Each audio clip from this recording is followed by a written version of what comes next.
Now this little tool right here is very helpful because in here is a weird, it's very hard to get to, but this little twisty mechanism thingamajigabobber works really good at getting those screws. Try to do it with one hand, but see if you can see down in there, twisting it out. Pretty much with one hand.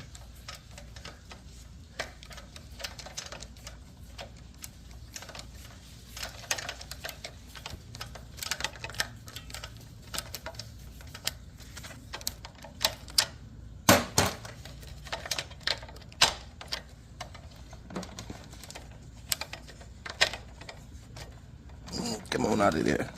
It's in there pretty tight. There you go. All right. Should be able to twist this right on out of there now.